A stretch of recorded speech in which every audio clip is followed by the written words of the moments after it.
आप देख रहे हैं देश का विशाल नेटवर्क इंडिया टीवी लाइव, सच्चाई की सही आवाज। કચ્છમાં ગુરુ બ્રાહ્મણ સમાજની દીકરીની હત્યાના મામલે પાટણમાં પ્રાંત અધિકારીને આવેદનપત્ર આપવામાં આવ્યું।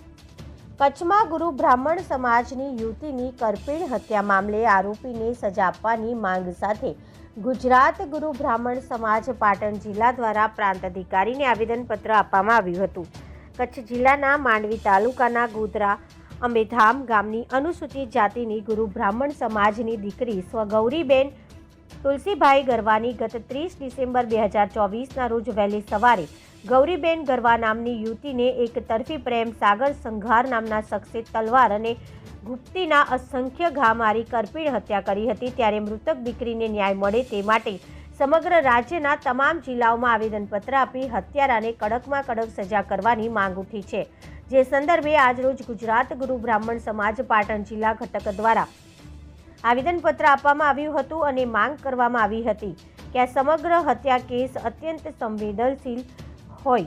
આ કેસમાં ઉચ્ચ પોલીસ અધિકારીઓની સ્પેશિયલ ઇન્વેસ્ટિગેશન ટીમ SIT બનાવીને તપાસ નિવેદન પુરાવા એકત્રિત કરી કાર્યવાહી યોગ્ય રીતે કરવામાં આવે। સાથે જ આ પરિવારના સભ્યને રહેમ રાહે નોકરી તેમજ મુખ્યમંત્રી શ્રીના રાહત ફંડમાંથી 1 કરોડ જેટલું વળતર આપવામાં આવે તેવી માંગ કરવામાં આવી હતી। આ રજૂઆત કરવા પાટણ નગરપાલિકા પ્રમુખ હિરલબેન પરમારની ખાસ ઉપસ્થિતિ વચ્ચે પ્રાંત અધિકારી મિતુલભાઈ પટેલને આવેદનપત્ર આપવામાં આવ્યું હતું।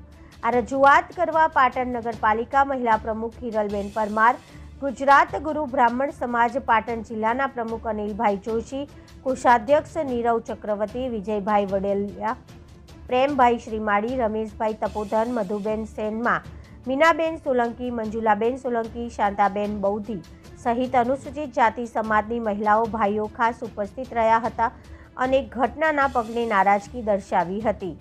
Reporter Alpesh Trimali, Patan, India TV live. ગઈ 30 તારીખે જે કચ્છ જિલ્લાના માંડવી તાલુકાના ગોધરા ગામમાં જે દીકરીની કરપીણ હત્યા કરી એને મારી નાખવામાં આવી, એના અનુસંધાને આજે આવેદનપત્ર પાટણ જિલ્લાના ગુરુ બ્રાહ્મણ સમાજની સાથે અમે સૌ અનુસૂચિત જાતિ સમાજના લોકો મળી આવેદનપત્ર પ્રાંત ઓફિસમાં આપેલ છે। માંગણી હતી કે એનું ભરણ પોષણ એ દીકરીનું એના ઉપર જ નિર્ભર હતું, એના ઘરનું। એટલે અમારી માંગણી છે કે દીકરીને ન્યાય મળે। જે આપણી દીકરી જોડે થયું હોય ક્યારેય કોઈ બીજી દીકરીઓ જોડે ન થાય। બીજા નંબરે કે એનું ઘરનું ગુજરાન પણ એ દીકરી પર નિર્ભર હતું, તો એના ઘરના કોઈ એક વ્યક્તિને પણ સરકારી સહાયમાં નોકરી આપવામાં આવે અને સરકારી રાહત ફંડમાંથી જે કંઈ પણ ફંડ મળતું હોય એ પણ એને આપવામાં આવે કે જેથી કરીને એનું देश और प्रदेश की खबरों के लिए अभी सब्सक्राइब कीजिए इंडिया टीवी लाइव, साथ ही बेल आइकन को दबाना बिल्कुल ना भूलें, जिससे सबसे पहले खबर आप तक पहुंच सके।